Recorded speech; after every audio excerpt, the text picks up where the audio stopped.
ডাকাতির প্রস্তুতি নিতে গিয়ে পুলিশের হাতে আটক হয়েছেন ৪ সদস্য। তাদের মধ্যে একজন ব্রাজিল ফুটবলের কড়া সমর্থক। তবে গ্রেপ্তারের পর গণমাধ্যমের ক্যামেরার সামনে আসা মাত্রই নিজের পরিচয় নয়, বরং ব্রাজিল দলের জার্সির লোগো নিয়েই যেন বেশি চিন্তিত তিনি। ক্যামেরা দেখেই হাত দিয়ে ঢেকে রাখলেন ব্রাজিলের লোগো। অপরাধ ব্যক্তির, কোনো দেশ বা ফুটবল দলের নয়, কিন্তু তার এই কর্মকাণ্ডে সামাজিক যোগাযোগ মাধ্যমে শুরু হয়েছে ব্যাপক আলোচনা। শুক্রবার বগুড়ার দুপচাচিয়ায় এই ঘটনা ঘটে। ডাকাতির প্রস্তুতি নিতে গিয়ে পুলিশের হাতে আটক হয়েছেন ৪ সদস্য।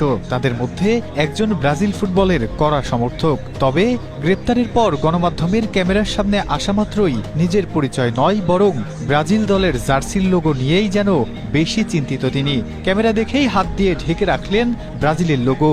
অপরাধ ব্যক্তির, কোনো দেশ বা ফুটবল দলের নয়, কিন্তু তার এই কর্মকাণ্ডে সামাজিক যোগাযোগ মাধ্যমে শুরু হয়েছে ব্যাপক আলোচনা। শুক্রবার বগুড়ার দুপচাচিয়ায় এই ঘটনা ঘটে।